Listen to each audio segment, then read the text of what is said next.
और छोड़ना है तो किसी को गलत शिक्षा देना छोड़ दीजिए, और छोड़ना है तो किसी के साथ में दुष्कर्म करना छोड़ दीजिए। ये छोड़िए आप, बाकी सब अपनाइए।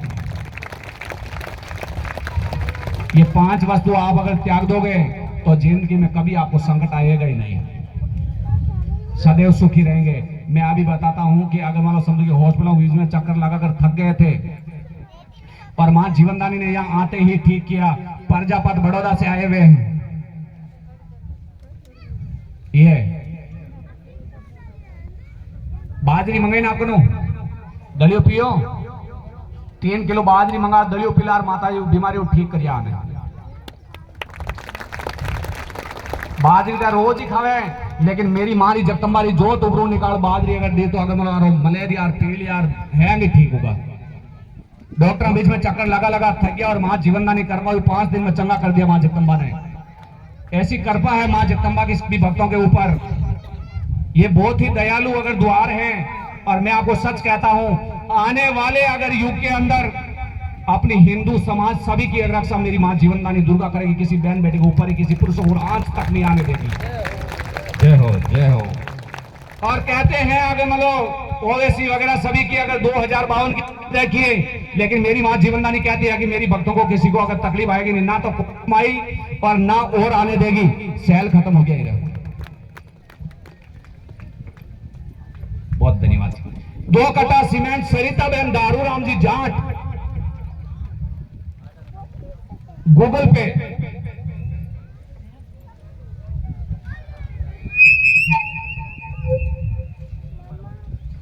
बहुत ही धन्यवाद है मां जीवनदानी आपकी रक्षा करे। आज की तो शांति हूं बैठा, देखो देख लो तावड़ो खाई को आने दगला ने।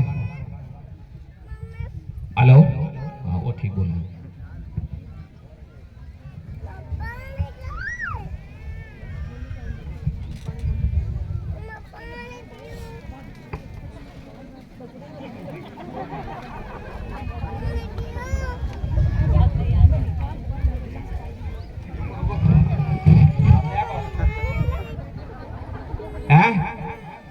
ये मोच वाले लोगों का है,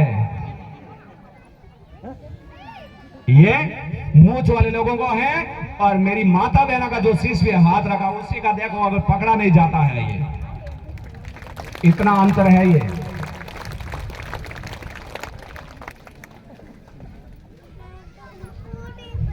आज मुझे पूरा विश्वास है, मैं सच कहता हूं मां के सामने हाथ करके, अगली बार भी पुरुषों से ज्यादा माता बहना तेज रहेगी। देख लेना, आप लिख लो, आप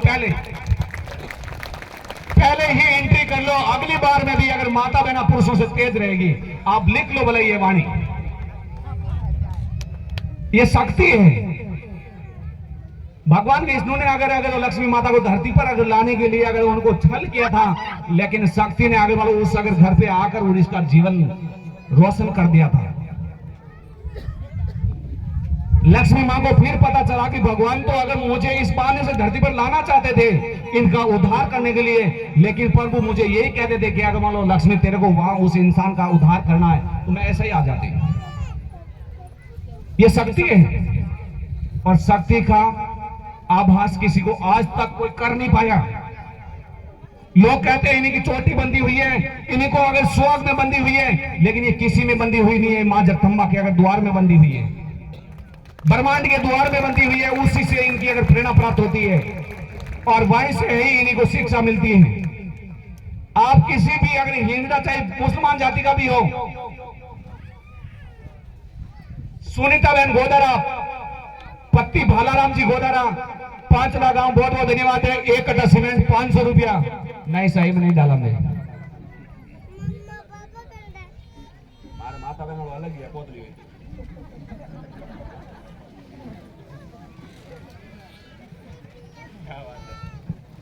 जरूर है सर, इन वास्ते माता बहन बहन अगर क्या और पुकारो, बहन तो बहन हुए।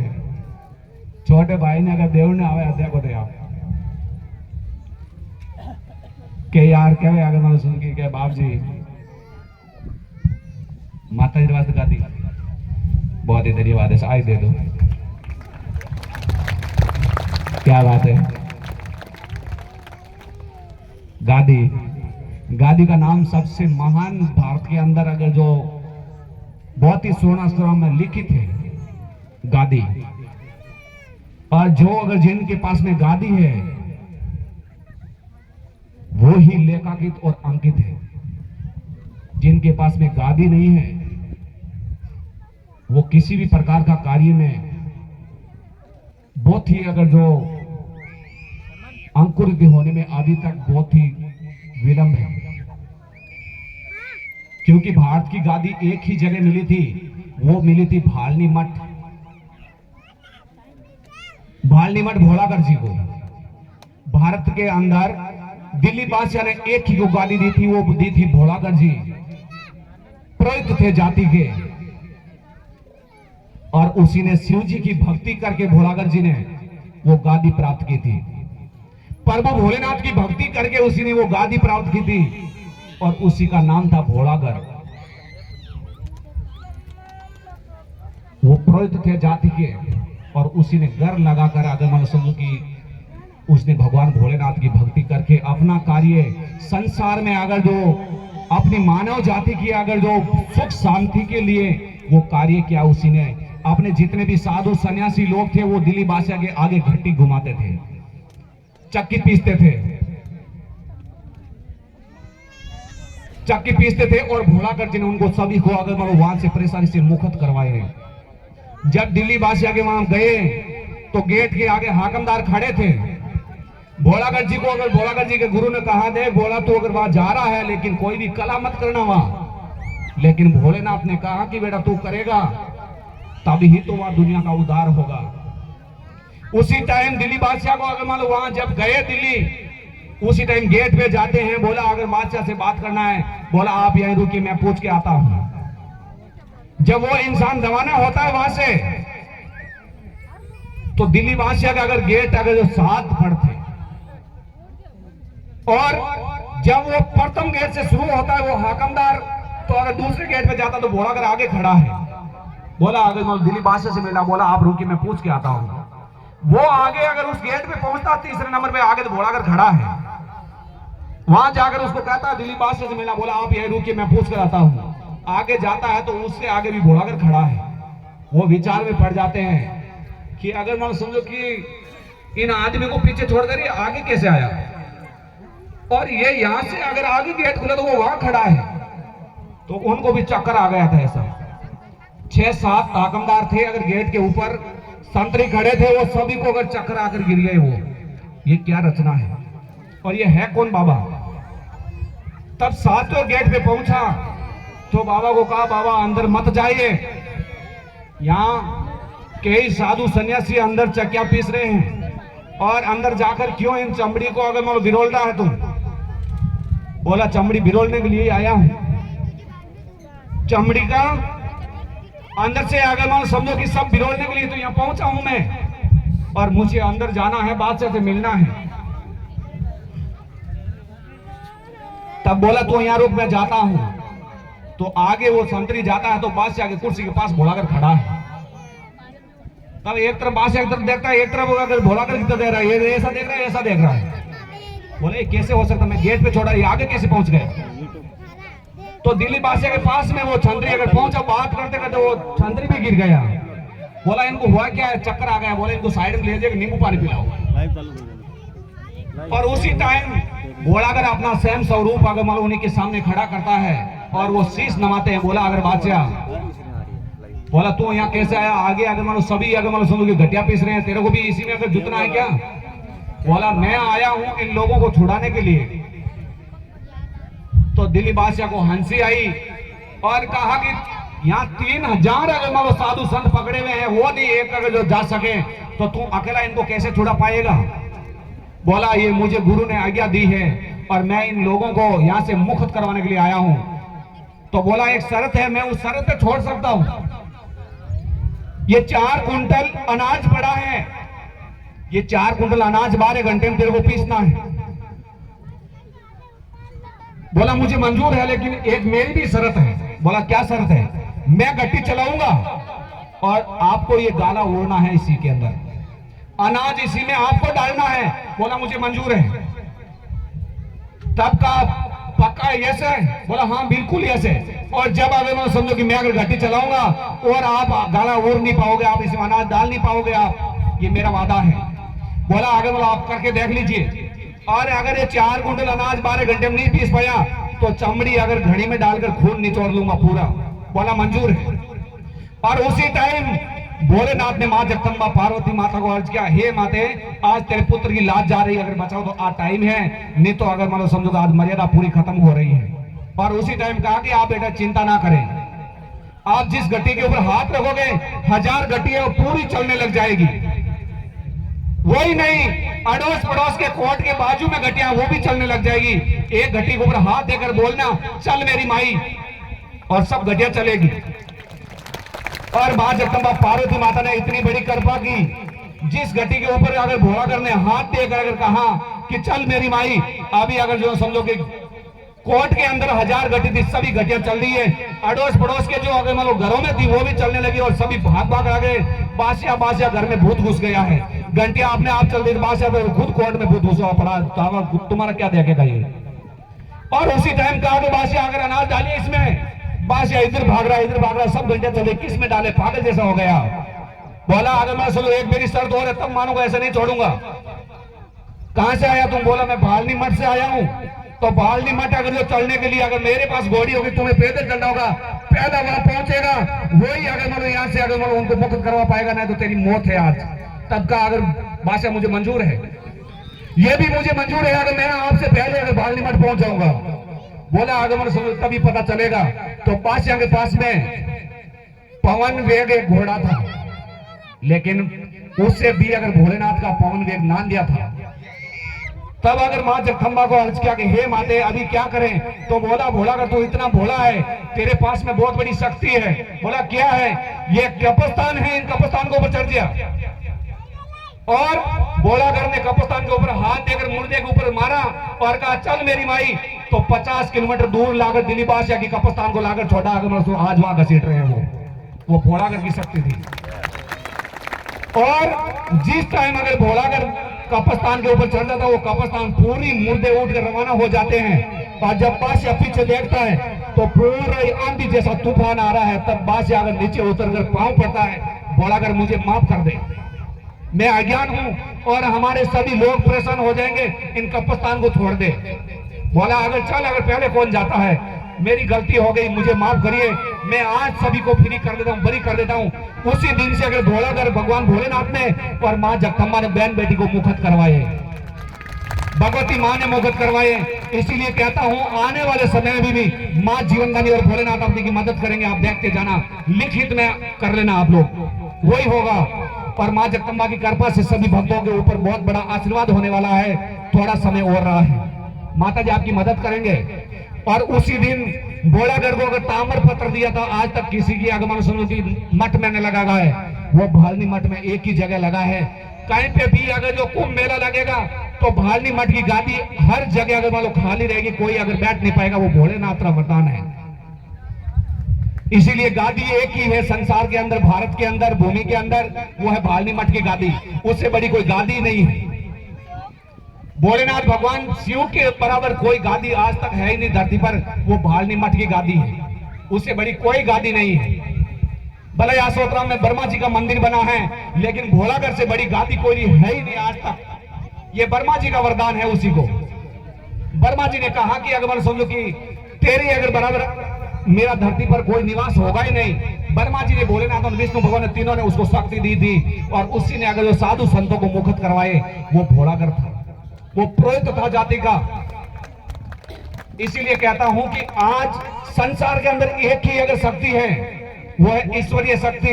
वही अपनी अगर रक्षा कर सकती है, बाकी संसार में कोई शक्ति रक्षा करने वाली नहीं है। आपको सदैव अगर कहा गया है कि 3 अगरबत्ती का महत्व तो ये होता है कि 3 अगरबत्ती घर में लगाओगे तो भगवान भोलेनाथ, विष्णु भगवान और ब्रह्मा जी के नाम की लगेगी। 3 अगरबत्ती लगाओ, सरस्वती माता, पार्वती माता और मां लक्ष्मी की मां की लगेगी। आपके घर में प्रकट त्रिदेवों के नाम की अगरबत्ती लगाई जाती है। और पूरी अगर इनका कार्य अगर उसी दिन बताया जाएगा जिस दिन मां की आज्ञा हो गई। मैं आपको सच कहता हूं, मां के दरबार में खड़ा हूं, जो इंसान 3 अगरबत्ती नहीं कराए पैसे हाथ में, उस दिन वो बहुत रोएगा। जो इंसान मां जगदम्बा के नाम की 3 अगरबत्ती घर में नहीं कर रहा है, वो उसी दिन जब मां अगर बताएगी उस दिन वो बहुत पछतावा होगा कि हम लोग पीछे रह गए। ये पैसे हाथ में उस दिन वो बहुत पछतावा होगा कि हम भी 3 अगरबत्ती करते तो हमारे घर में भी ऐसा होता इन जैसा। जैसे लंका में हनुमान जी गए, जिसने हनुमान जी की अगर मान समझो की भक्ति की, वो तो आज सोने की नगरी में अगर चल रहे हैं, और जो अगर भगवान को नहीं समाना वो आज अगर दालती के रूप में चल रहे हैं। इसीलिए संसार की रचना त्रिदेवों के नाम पर ही हुई है, और उसी की अगर जो घर में दीवाबत्ती करो तो भगवान आपकी जरूर रक्षा करेंगे, किसी प्रकार की तकलीफ नहीं होगी। हर इंसान का कार्य मां जगदंबा सिद्ध करेगी। सच्चे विश्वास के साथ में प्रार्थना करना, कोई भी प्रकार की तकलीफ नहीं रहेगी। बोलो जगदम्बा जीवन दानी दुर्गा माते की, आज के आनंद की, अपने अपने माता पिता गुरुदेव की, सच्चे दरबार की, सनातन धर्म की जय हो।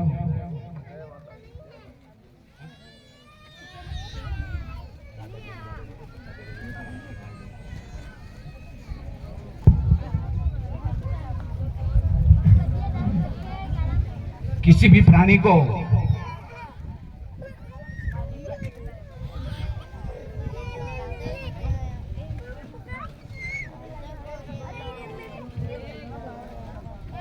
कोई भी प्रकार के घर के अंदर जैसे आपको ऐसा आवाज होता है कि कोई घर में चल रहा है, या घर के ऊपर आवाज आ रही है, या आपके घर के आगे, या अगर घर के ऊपर कोई भी प्रकार की तांत्रिक विद्या अगर करके जाता है, आपको ऐसा डर महसूस होता है, तो इसी प्रकार घर में नारियल घुमा कर लेके आना। एक नारियल लेना, वो घर के अंदर घुमाने के बाद में लाल कपड़ा अगर ऊपर लिपेटना, उन्हीं के बाद में मोली लिपेट कर लाकर ध्वजा के पास रख देना। 9 वस्तु आपके घर में लागू नहीं होगी। भूत प्रेत पितर शैतानी काली तांत्रिक विद्या मूठ मार डाकन शहर और मैली विद्या आपके घर में लागू नहीं होगी। मां जगदंबा आपकी रक्षा करेंगे और उसकी मदद करेगी। और आपके घर का नारियल घुमाया मेरी मां जगदंबा की कृपा है। आपके घर में चाहे कितनी भी बड़ी तकलीफ है, आपके घर के नारियल घुमाया हुआ यहाँ लाकर फोड़ कर अगर मुझे देना, मेरी मां जगदंबा के जोत के ऊपर से निकालकर मैं आपको खाकर दिखाऊंगा। कुछ नहीं बिगाड़ सकेगी। अगर तांत्रिक विद्या चाहे कितनी बड़ी परेशानी क्यों ना हो, मेरी मां जगदंबा का शीश पे हाथ रखा हुआ है, कोई तांत्रिक विद्या नहीं है। जितनी कोशिश करना उतनी करें, कुछ नहीं बिगाड़ सकते। ये जब अगर मान लो समझो कि बीच में आए हुए हैं, अगर मान लो समझो कि पन्नाराम भाई बाकर थोप वाले, ये अपनी बेटा की बहू को अगर मान लो समझो कि ऐसे कपड़े के जैसे डाल लेकर लेके आए थे, और लाकर अगर सुलाया, जब अगर लोगों ने देखा ये तो अगर इस प्रकार खड़ी है, अगर ये कैसे खड़ी हो गई, मां जीवनदानी ने कहा इनको अगर वो बबूती लगाकर इनके ऊपर से त्रिशूल मार दीजिए, ये अगर तुरंत खड़ी हो जाएगी। और अगर मतलब कंधे पे उठाकर ले गए और त्रिशूल अगर मतलब बबूती लगाकर त्रिशूल ऐसा मार कर और झाड़ा दिया और कहा बेटी खड़ी हो जा, और खड़ी होकर अगर मतलब 7 फेरी लगा कर गई, उन्हीं की बेटा की बहू थी वो सामने बैठे।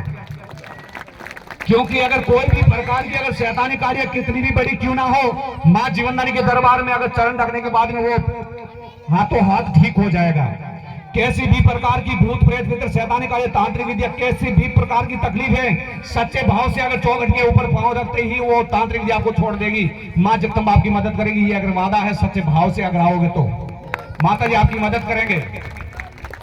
सच कहता हूं आपको, मां भगवती आपकी हर प्रकार की कैंसर जैसी बीमारी को ठीक करती है। तो ये तो अगर भूत प्रेत वाली एक नॉर्मल बीमारी है। और मैं एक आपको और भी कहता हूं, आपको थोड़ा हल्का लगेगा, लेकिन मैं आपके लिए भलाई के लिए कहता हूं, जो आप घर में पितृ पूजा करते हो, वो अगर पितृ तो हमारे रोज मां के पांव के नीचे अगर दबोचे जाते हैं, ऐसे ऐसे रगड़े जाते हैं, ऐसे इस प्रकार। जिस घर में आप पितृ की पूजा करते हो, जिसको आप देव समझते हो, वहां मेरी मां रोज उसके पांव रगड़ती है, ऐसे शीश को कुचलती है रोज, पर पितर को कुचलती है मां। और घर में आप उनको देव समझते हो, लेकिन मैं ये कहता हूं वो देव नहीं, मुर्दा है। जो इंसान चला गया वो देव हो ही नहीं सकता। मेरे पिताजी भी आज अगर चले गए, वो देव नहीं हो सकता। जो एक बार चले गए उसको शमशान भूमि ले गए और ले जाकर उसी को अगर मतलब क्रियाकर्म करवा दिया हरिद्वार के अंदर, फिर अगर मतलब वो देव कैसे हो सकता है? जिसको हम लोगों ने हाथों से ले जाकर अगर मतलब समझो कि दाग संस्कार किया, वो देव हो ही नहीं सकता। मैं नहीं मानता इस चीज को, चाहे पिताजी हो, दादाजी हो, चाहे माँ हो, भाई हो, कोई भी हो। जो इंसान चला गया वो देव नहीं हो सकता। देव मेरे एक ही है, प्रभु भोलेनाथ और मां जगदंबा दुर्गा भवानी। बाकी मैं किसी को नहीं मानता अगर मरे हुए मुर्दों को कि वो देव है। दादाजी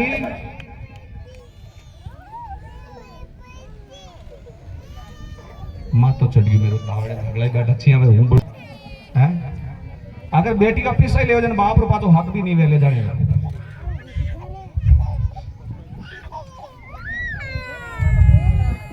नमस्ते। अभी सभी भक्तों को बहुत ही धन्यवाद है। कोई तकलीफ तो नहीं ना? कोई तकलीफ नहीं है ना? आज संडे दिन 4 बजे बैठो।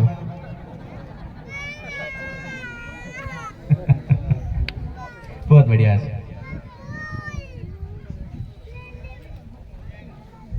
हूँ देख लू देख अगर लीलाड़ की रहला पड़ी है तो तकलीफ है कोई रे